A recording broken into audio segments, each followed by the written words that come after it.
amigo professor, amiga professora que nos acompanha neste sábado, ou talvez você esteja vendo essa aula em um outro dia. Seja bem-vindo à nossa sexta aula do curso Professores Apaixonados.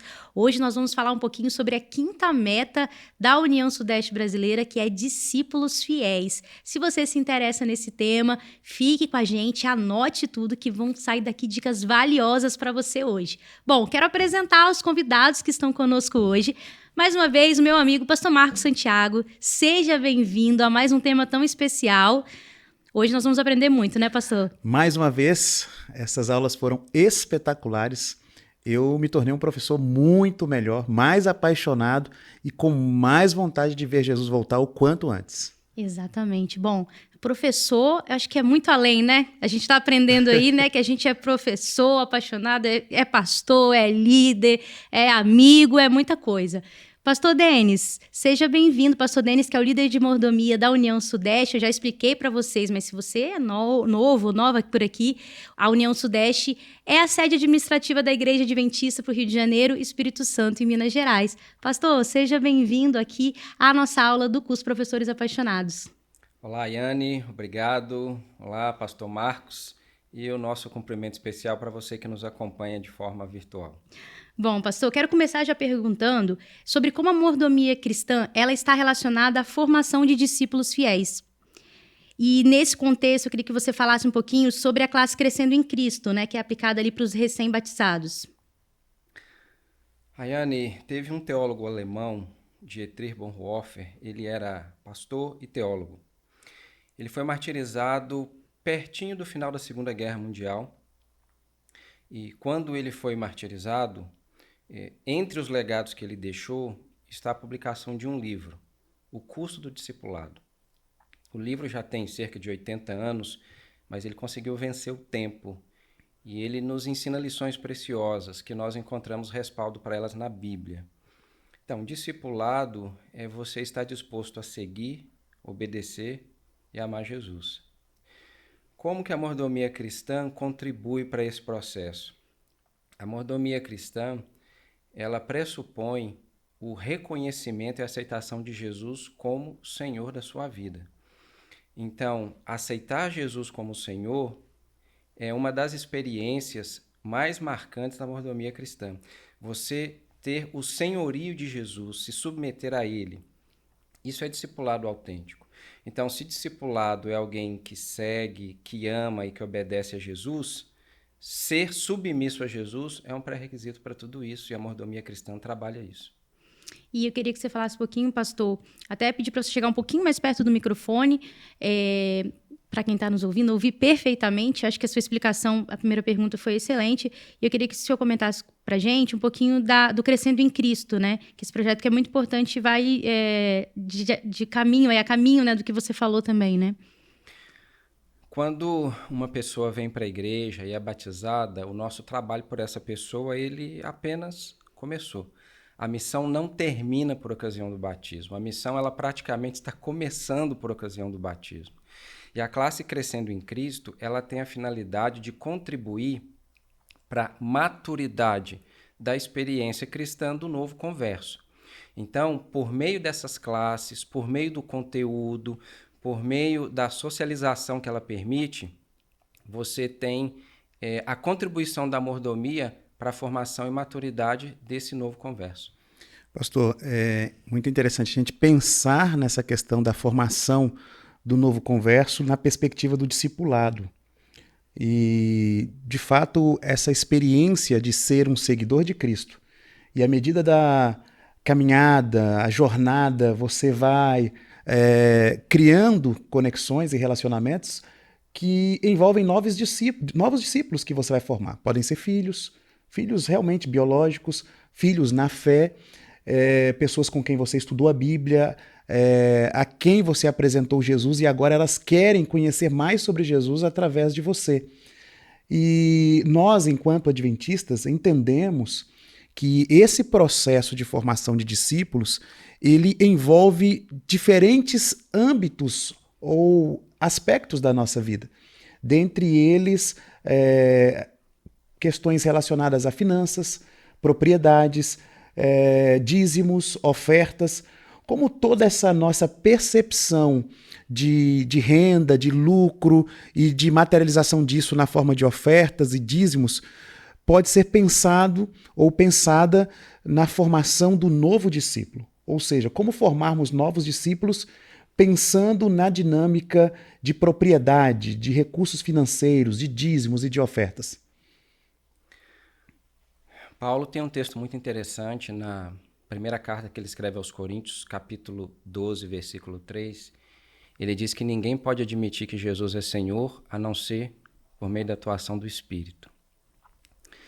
É verdade que uma pessoa que devolve o dízimo, uma pessoa que oferta, ela apresenta características de alguém que está amadurecendo na fé ou que está maduro na fé. Só que isso é só meia verdade. Porque você pode ter na igreja membros que devolvem o dízimo até recorrentemente, entregam suas ofertas, mas por outras razões que não são do discipulado, que não tem que ver com o reconhecimento do senhorio de Jesus. Por exemplo, eu posso devolver o dízimo só para manter o meu nome numa lista de pessoas eletivas para as funções da igreja. Eu posso entregar uma oferta, até generosa, para beneficiar a sala onde o meu filho se reúne a cada sábado no departamento infantil. De certa forma, talvez uma oferta egoísta. Na mordomia cristã e para a formação desses novos discípulos, existe a preocupação muito grande com a motivação. Não basta que você esteja fazendo aquilo que é correto, mas por que você está fazendo aquilo que é correto? Como a gente contribui nisso? Por exemplo, a mordomia cristã, ela enfatiza muito a necessidade de você desenvolver uma experiência com Deus real, que baseie-se numa comunhão com Ele dia a dia. A comunhão com Deus, diária, no início de cada dia. Essa é uma das ênfases mais importantes que nós temos. E a partir daí, pastor Marcos, não apenas essa questão da fidelidade na administração das finanças, mas em outras áreas da vida, elas serão positivas. Você obterá resultados positivos em todas as áreas da sua vida a partir do momento que você aprenda a priorizar a comunhão com Deus no início de cada dia. Então, essa é a base da vida cristã. E a mordomia cristã, ela estaria incompleta ou manca se ela não priorizasse essa ênfase da comunhão com Deus. Excelente. Algo que a gente até já falou, né, Yane, no início, em uma das metas, que é a comunhão com Deus, que é o ponto de partida. E quando você fala sobre a fidelidade num âmbito muito maior do que oferta e dízimos, e com propósitos que vão envolver as ofertas e os dízimos, que é aquela consciência plena de a qual Deus nós servimos, quem é o Deus a quem servimos. E essa consciência vai fazer com que a gente, de fato, participe da missão, não somente com a contribuição, mas participando, materializando-se em termos de agenda, de comportamentos. E é interessante ver, né, Ayane, no dia a dia, como que a gente pode viver essa comunhão com Deus.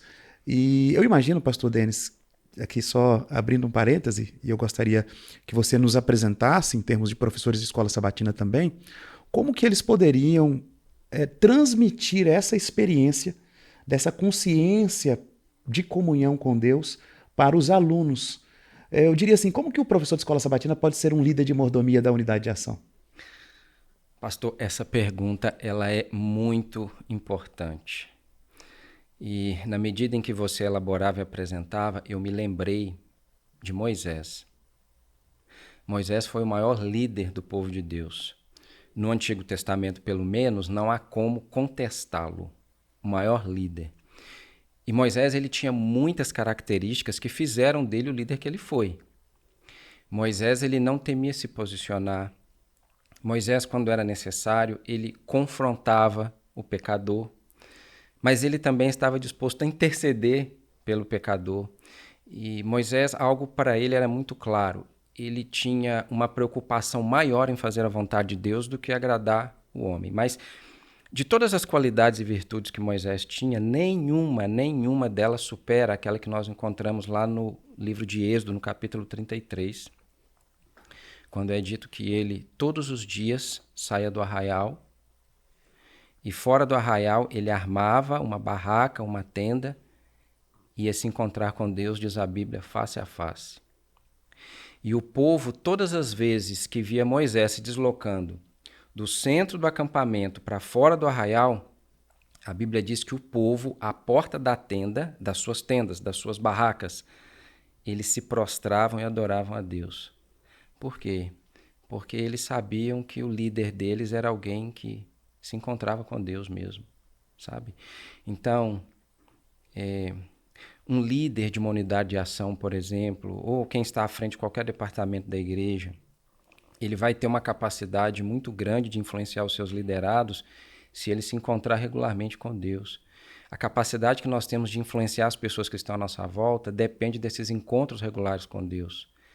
Por uma razão muito simples, passar tempo com Deus nos modifica, e essa modificação é a chave que Deus usa para mudar a vida das pessoas que estão à nossa volta. Então, mais do que você apresentar uma receita de bolo, e você poderia apresentar, um professor poderia chegar para os seus alunos, por exemplo, na unidade de ação e dizer, olha, escolha um cômodo fixo na sua casa para você ter comunhão com Deus. Escolha um horário, escolha uma literatura, dê preferência aos livros do Espírito de Profecia que são mais cristocêntricos. Você pode apresentar uma receita, não há nenhuma dificuldade nisso. Mas, na verdade, o liderado ele vai ser influenciado na medida que ele vê Deus refletido na vida do líder dele. Foi assim com Moisés, e de lá para cá eu creio que as coisas não mudaram, continua sendo assim hoje. Amém. Excelente.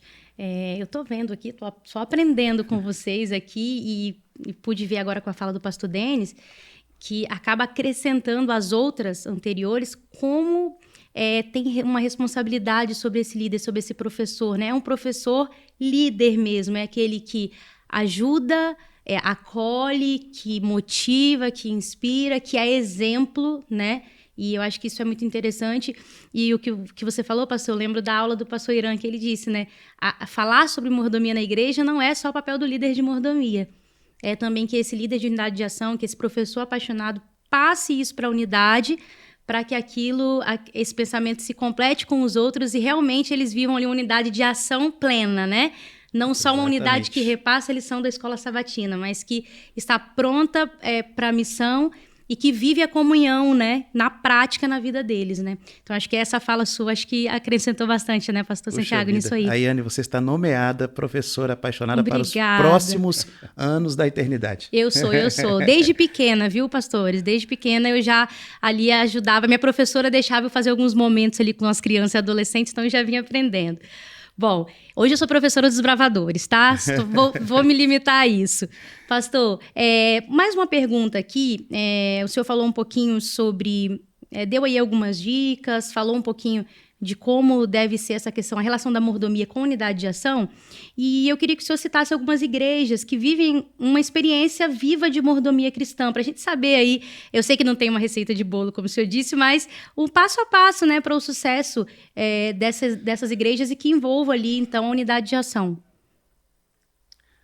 Então, existem vários passos. Eu vou apresentar um só. Eu não sei se vocês conhecem a história daquele indivíduo, um advogado, ele representava o seu cliente, ou pelo menos teria que fazê-lo num tribunal. Chegou o dia da sessão, o advogado compareceu, o cliente dele não. O juiz, já sem muita paciência, perguntou o motivo do atraso do cliente. Onde está o seu cliente? E o advogado respondeu assim: meu cliente não poderá vir, por 4 razões. A primeira, ele faleceu anteontem. A segunda, aí o juiz disse, não precisa apresentar mais nenhuma. Essa só já é suficiente. Então, pensando em igrejas onde eu vi a mordomia acontecer de maneira bastante intensa, uma experiência intensa, eu vou destacar aquele fator que é determinante. Existem outros, mas esse aqui, ele é absolutamente determinante. As igrejas onde os membros são pastoreados, não apenas pelo pastor, mas pela sua liderança, pelos professores das unidades de ação, gente, isso faz toda a diferença. Eu vou citar uma igreja que eu pastoreei e uma que eu estive no ano passado. No ano passado, em agosto, eu estive na semana de mordomia na igreja de Andradas. É Minas? Minas Gerais, sul de Minas, próximo ali a Poços de Caldas. Que experiência maravilhosa aqueles irmãos ali vivem. Eles têm uma liderança que é muito comprometida com o cuidado das famílias da igreja. E esse cuidado ele se manifesta através da visitação. Mas vejam, não é uma visitação onde a pessoa vai para poder fazer alguma cobrança. É uma visitação onde você vai para instruir, você visita para salvar, para apontar o norte, para ler a Bíblia, para orar, para ouvir. E durante a semana eu tive a oportunidade de acompanhar alguns líderes da igreja na visitação.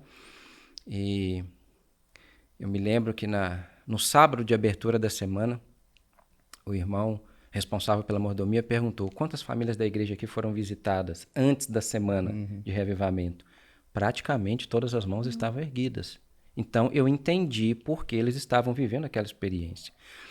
Uma que eu pastoreei quando estava ali no meu segundo distrito pastoral foi a igreja de Santa Teresa, ali no interior do Espírito Santo. A igreja de Santa Teresa ela não tinha mais que 100 membros, mas extremamente comprometidos. Por quê? A liderança deles era muito comprometida.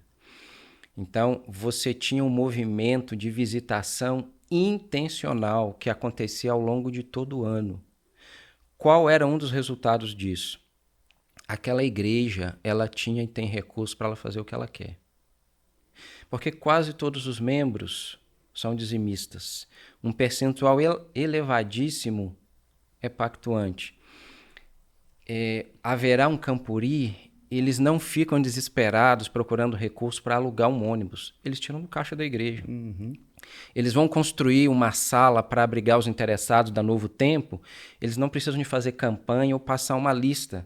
Por quê? Eles têm recurso no caixa da igreja. Eles têm recurso no caixa da igreja que você olha para o número de membros e você pensa assim, não, eles não podem ter tudo isso lá. Mas isso é resultado de quê? Uma liderança forte que se compromete em cuidar dos seus membros por meio da visitação.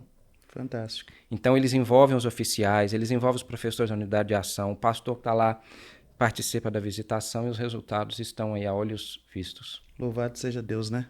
A gente sabia que as nossas igrejas têm compromisso com Cristo. E é um trabalho que você vê que não é algo esporádico, né, pastor?